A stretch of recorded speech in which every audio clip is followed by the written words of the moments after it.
This is KEZI 9 News at 6. A Sun River family has been thrust into the national spotlight for all the wrong reasons. They were on the run from the law for the alleged torture and attempted murder of a little boy. Thank you for joining us. I'm Matt Templeman. We were first to break the story before the family of three was captured on the Oregon coast. And tonight, in a special report, KEZI 9 News anchor Chelsea Deffenbacher has an exclusive interview with the child's father and an update on the little boy's recovery. It seems unfathomable. An Oregon woman and her parents accused of beating, poisoning, and even trying to murder the woman's 9-year-old stepson. Detectives and social workers spent nearly a year on the case after Sarah Session found a loophole in child custody laws, asking for a restraining order that kept Braxton Sessions' father away.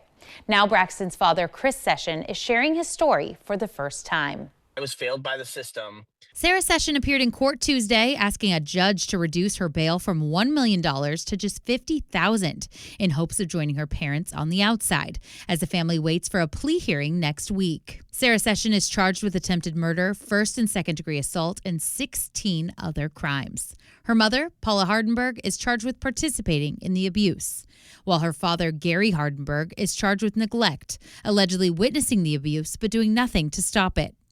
Sarah's estranged husband, Chris, now lives in Arizona. He was hoping Sarah would stay in jail. His fear is still present, not just for Braxton, but for Sarah and Chris's other two children as well. He was robbed, like all of my children were robbed of their childhood. They had to experience things that no child should ever have to go through. Chris met Sarah in 2017 when he had full custody of his then 3-year-old son, Braxton. The child's mother wasn't in the picture, so when they married in 2018, Sarah made vows not just to Chris, but to Braxton too.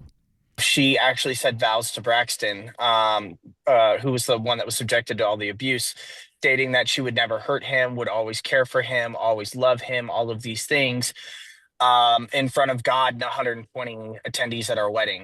The couple had 2 children in the years that followed, but then marriage troubles began. She spread a lot of rumors about me through false accusations of domestic violence, which never occurred. Did everything in her power to try to sway the system to be in her favor. And unfortunately, in the state of Oregon, it's a mother state, so it goes mother's way most of the time. You can throw allegations, and then the court overlooks what dad has to say.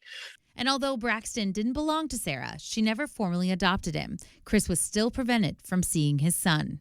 Went and called the sheriff's department and tried to have Braxton pulled from the home. I had my custody paperwork from California, where we had moved up from in 2020. Stating that I was the sole custodial parent to Braxton.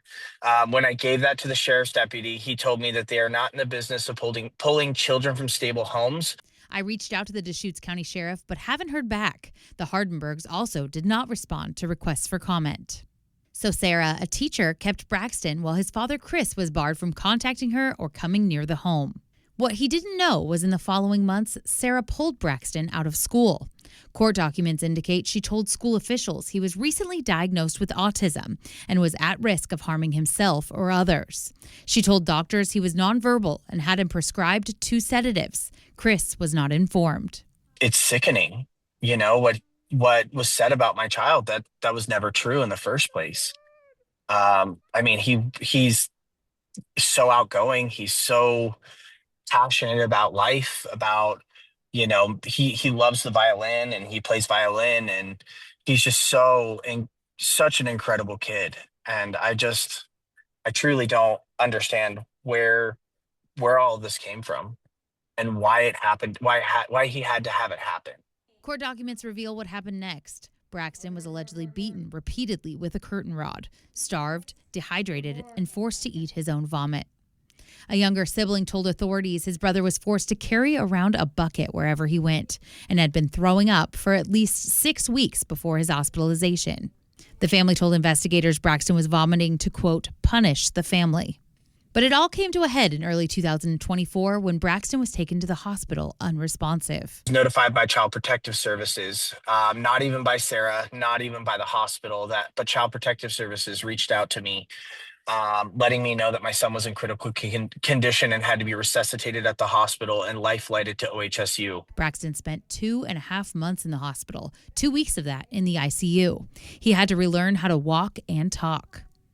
He was severely underweight. His sodium levels, his dad say, were the highest ever recorded in a living person. He got an acquired brain injury from the highest sodium levels ever recorded.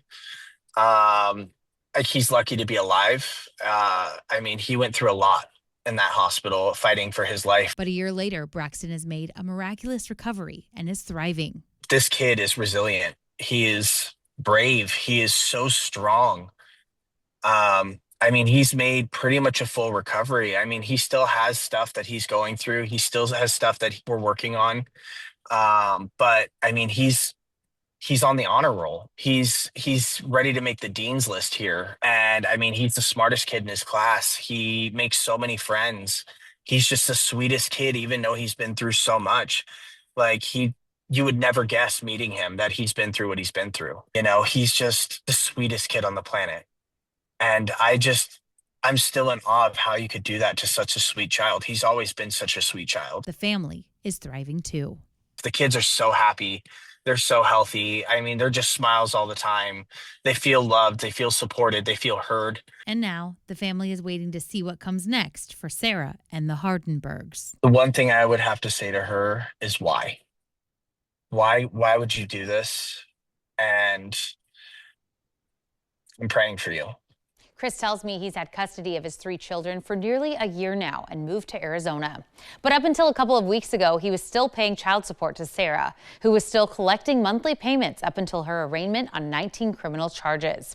Chris says she hasn't helped pay for the children's care since she lost custody during Braxton's hospitalization. Chris is also not receiving any state assistance.